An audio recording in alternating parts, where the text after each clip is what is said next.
This is a self-love journey, and this is something we need to understand of where a self-love journey begins. So मैं अब हिंदी में इस पर चर्चा करना चाहूँगी और इस सीरीज़ में ये सीरीज़ है तो ये इसका पार्ट 1 है. तो इस सेल्फ लव जर्नी में हम पहले तो समझेंगे आखिर ये नारी शक्ति और सेल्फ लव जर्नी होता क्या है और इसका अस्तित्व क्या है सही मायने में. ओके, तो ये समझेंगे और ऐसे ही पार्ट अलग अलग सीरीज़ में हम अलग अलग चीज़ों के पहलू अलग अलग पहलू समझेंगे और परखेंगे. और डेफिनेटली गाइस लाइक करें, सब्सक्राइब करें, कमेंट्स करें. आपको क्या लगता है, आपकी क्या सोच है. मुझे सारे ओपिनियंस जानने में दिलचस्पी है. अगर आपको कुछ अलग ओपिनियन होगा तो भी अवश्य शेयर करें ताकि हम समझें कमेंट सेक्शन में कि आखिर अगला डिस्कशन क्या होना चाहिए या चर्चा क्या होना चाहिए. Okay, let's begin. हाँ, मैं एक नारी हूँ, एक साधारण नारी.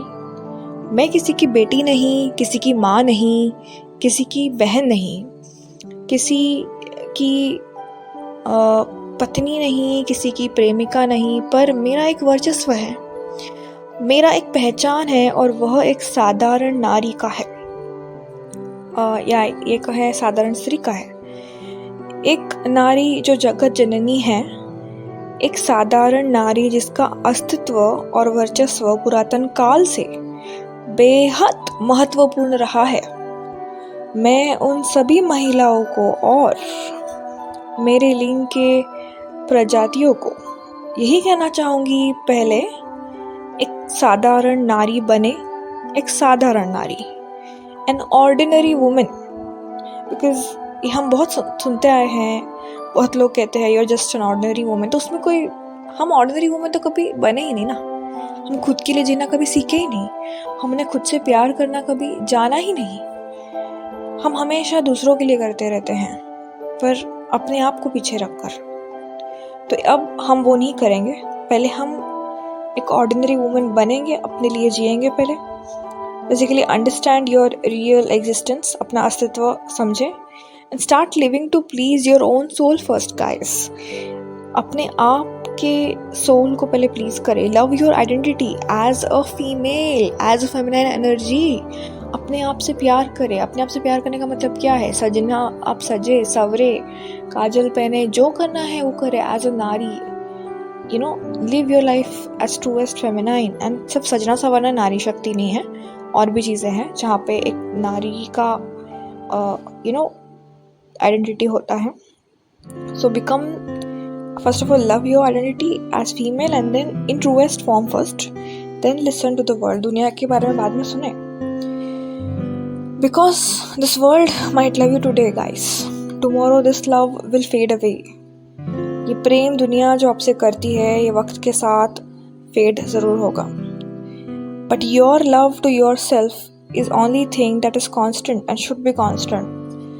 आपका ही प्रेम है जो आपके साथ अंतिम श्वास तक रहेगा. दुनिया का प्रेम वक्त के साथ कम होता जाएगा, ये हमेशा याद रखें.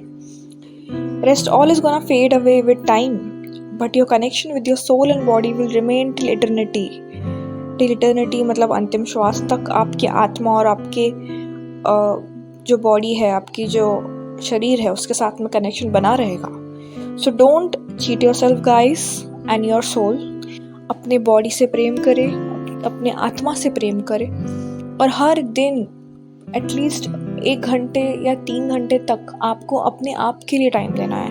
अकेला time, alone time with your body, with your soul, with your brain. Journaling करे, जो करना है करे, और हर दिन या फिर हफ्ते में एटलीस्ट 1 दिन. हर दिन तो पॉसिबल नहीं होता अगर आपका बिजी शेड्यूल है, तो एटलीस्ट हफ्ते में 1 या 2 दिन, हफ्ते में 1 या 2 दिन मेक श्योर करें आप जर्नलिंग करें. आपके पैटर्न समझे, आप क्या पैटर्न्स रिपीट कर रहे हो, क्या पैटर्न्स आपको छोड़ना है. The patterns that are no longer serving you, उन सबको आपको ख़त्म करना है. तो अपनी बॉडी का ध्यान रखें, ऑयलिंग करें, अपने स्किन को मसाज करें. कोकोनट ऑयल है, अलग अलग तरह की चीज़ें हैं. अपने बॉडी का भी ध्यान रखें बिकॉज आपकी एक नारी की जो शरीर होती है वो बहुत सारे ट्रांसफॉर्मेशन से गुजरती है. भले आप माँ बनो ना बनो, बिना माँ बने भी आपकी बॉडी ट्रांसफॉर्मेशन से गुजरते हैं। हमें पीरियड्स होते हैं, फिर हमें अलग बचपन से लेके बुढ़ापे तक अलग अलग बॉडी ट्रांसफॉर्मेशन आते रहते हैं, हार्मोनल इम्बैलेंस होता है, चीज़ें होती हैं। और क्यों होता है? क्योंकि हम खुद से प्रेम नहीं करते, एंड कभी कभी हम इतना ज़्यादा अपने आप को नेगलेक्ट कर देते हैं दूसरों के सेवा में या दूसरों के दूसरों सारी ड्यूटीज़ में, कि हम अपने आप को भूल जाते हैं। तो वो नहीं करना है, अपने आप को भी वक्त देना है। एक 24 आवर्स में एटलीस्ट दिन में 1 घंटा आपको अलोन टाइम रहना है। अलोन मतलब अकेले रहना है आपको, अपने आत्मा के साथ अपने शरीर को ध्यान देना है। एटलीस्ट 1 घंटा, 1 से 3 घंटा होना चाहिए, बट अगर आप 3 घंटा नहीं दे सकते हो तो एटलीस्ट 1 घंटा अपने आत्मा को, अपने शरीर को, अपने श्वास को दे। प्राणायाम करे, योगा करे, 5 मिनट एक मेडिटेशन कर ले, एक 5 मिनट अपनी बॉडी को ऑयलिंग कर ले, एक 5 मिनट अपने शरीर पे ध्यान दे। हर दिन 5 मिनट आईने में अपने आप को देखे। ये तो एक रूटीन बना ले गाइस। तो अगली जो सीरीज़ होंगे वो मोस्टली हम डिस्कस करेंगे हमारे अलग अलग पैटर्न्स पर जो हम करते आ रहे हैं एज अ फीमेल।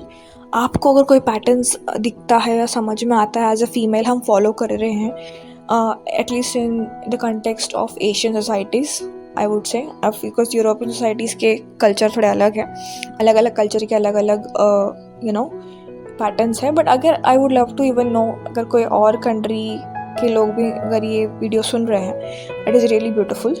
तो अगर आपको लगता है कोई पैटर्न्स है एज अ फीमेल, हम बहुत टाइम से फ्रॉम द पुरातन काल से, मतलब कुछ ब्यूटीफुल पैटर्न्स भी थी I would say, like Devi Gargi ji थे, रानी लक्ष्मीबाई थे, तो who are real real meaning जो वुमेन एम्पावरमेंट का होता है, उन्होंने उन चीज़ों को लिटरली एग्जिस्टेंस में लाया है। हम भूल चुके हैं वो सारे रोल्स को और वो सारे औरतों को। हमें उन औरतों को वापस रोल मॉडल्स को लाना चाहिए, समझना चाहिए कि उन्होंने किस तरीके से अपने अस्तित्व को बनाया। तो आगे के इन सीरीज़ में हम कुछ ऐसे महान औरतों के बारे में बात करेंगे जिन्होंने बहुत बड़े बड़े काम किए हैं, सोसाइटी में एक रेवोल्यूशन लाया, एक चेंज लाया, एक सोच में परिवर्तन लाया है, all thanks to those beautiful ladies. Sati system जो था हमारी कंट्री में वो बंद हो चुका है।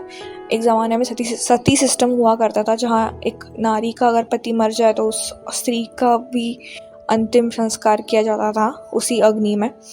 तो there was a phase in our country जहाँ पे पढ़ाई करने औरतों को दिया नहीं जाता था, and there was a phase also जहाँ पे हमारे कंट्री में, हमारे इस देश में, देश से भी ज़्यादा मैं कहूँगी इंडियन भारतवंश में, औरतों को बहुत पढ़ाई करने दिया भी जाता था। लाइक देवी गार्गी जी एक उसका महान एग्जाम्पल है, जो राम जी के टाइम पे रघुवंशी का जो क्लैन था या जो उनके किंग थे, वो हमारे राम जी, उस टाइम पे देवी गार्गी जी वगैरह अस्तित्व में थी, जो बहुत ज़्यादा ही पढ़ी लिखे थे। तो वो टाइम भी था। और एक टाइम था जहाँ पे सावित्रीबाई फुले थी, जो ज्योतिराव फुले के वाइफ थे, तो वो भी एक टाइम था जहाँ पे औरतों को पढ़ाई करना दिया नहीं जाता। सो अलग अलग काल थे। सो होपफुली आने वाले टाइम्स में हम पहले तो पैटर्न्स डिस्कस करेंगे जो प्रेजेंट टाइमलाइंस को मैटर करता है, और हमें इन पैटर्न्स को तोड़ना है एंड एक नया शेप अप करना है। तो आपको क्या लगता है ऐसे पैटर्न से? काइंडली अपने कमेंट सेक्शन में लिखें and we will discuss more on this. और या फिर इस पर और मैं वीडियो में बनाना चाहूँगी अगले वीडियो में। अगर आपको मेरी कोई ये सोच पसंद आई या वो या ना भी आई हो, कमेंट्स पे अवश्य लिखें। एंड अगर आपको पसंद आई हो तो डेफिनेटली लाइक और सब्सक्राइब करें, और आगे ऐसे हम जुड़ते रहेंगे। और ऑब्वियसली देयर इज़ ये अपना current energy update tarot and all तो रहेगा ही। तो अगर आपको वो भी इंटरेस्ट हो तो आप वहाँ पे भी जुड़ सकते हो। तो इसलिए सब्सक्राइब करें, लाइक करना ना भूलें, and definitely have a great day guys. Thank you, bye, take care.